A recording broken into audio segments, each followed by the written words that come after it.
घी इतना महंगा क्यों है ये तो सब बोलते हैं, लेकिन उसके पीछे जो मेहनत लगती है वो कोई नहीं जानता। अमृत पाने के लिए मेहनत लगती है।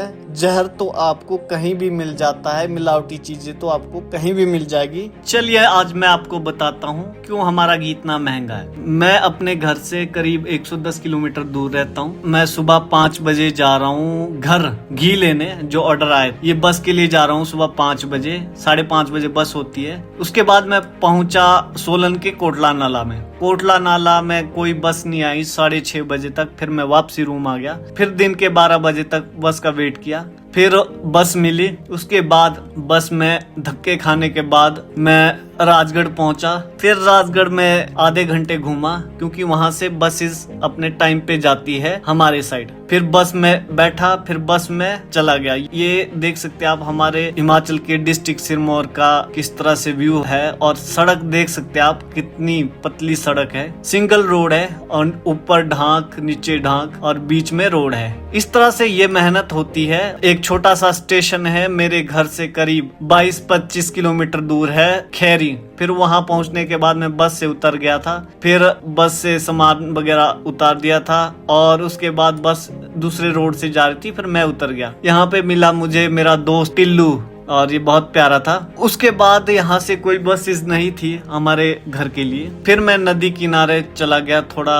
घूमने और उसके बाद फिर मैं रोड आया। फिर रोड में आने के बाद अचानक से मुझे एक पिकअप मिली। फिर मैंने उस पिकअप के लिए हाथ दिया, फिर उन्होंने मुझे बिठा दिया। उसके बाद हमारे घर के लिए कच्चा रोड है, ये देख सकते हैं आप। और हम 2 लोग थे। इन भाई ने हमें अपनी गाड़ी में बिठाया और उस गाड़ी में बिठाने के बाद थोड़ा आगे जाके ये इस तरह से रोड देख सकते हैं आप, कच्चा। फिर ये भाई साहब दूसरी सड़क से ऊपर चले गए, लेकिन मुझे तो अपने घर जाना था। फिर मैं पैदल चलता चलता गया। करीब 3 किलोमीटर पैदल चलने के बाद उसके बाद मेरे को एक गाड़ी मिलती है। 3 किलोमीटर चलने के बाद फिर एक बस दूसरी साइड से आती है। इतनी धूल भरी सड़क में मैं सफर कर रहा था। उसके बाद मुझे एक भाई साहब ने लिफ्ट दे दी गाड़ी में। गाड़ी में बैठ के फिर मैं यहाँ पहुंचा। फिर ये भी सिर्फ आधे तक थी। फिर यहाँ से मैं उतरा। फिर एक भाई साहब की और गाड़ी मिली। फिर उन्होंने गाड़ी में बिठाया। फिर गाड़ी में चलते चलते बातचीत हुई, जान पहचान लगी के सामने वाले गाँव में पहुंचा। यहाँ तक क्योंकि ये दूसरी साइड जा रहा था ये रोड भी, तो उन्होंने मुझे यहाँ उतारा। फिर मैं खुश हो गया कि मुझे अपना गांव दिख गया है। और यहाँ से करीब 15-20 मिनट का पैदल रास्ता है। ये मेरा गांव दिख चुका है। ये छोटे छोटे घर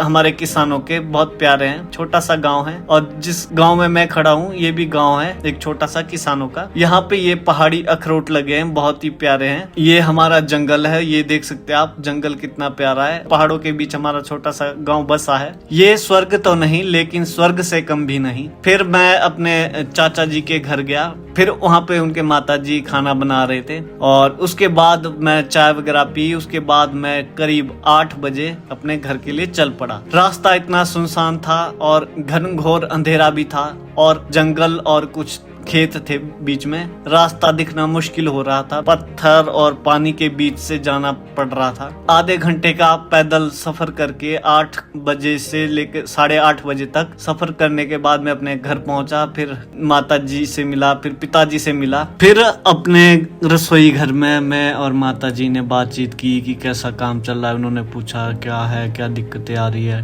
वो सारी चीजें होती है। डिस्कशन के बाद वो फिर चपाती बना रहे थे गर्मा गर्म चूल्हे पे। अपना देसी तंदूर यूज कर रहे थे। किस तरह से स्वादिष्ट बनाई है। इस तरह से मेहनत लगती है आप तक घी पहुंचाने में। और ये तो सिर्फ एक दिन की मेहनत है। घर घी लेने गया था मैं। जय हाटी जय माटी।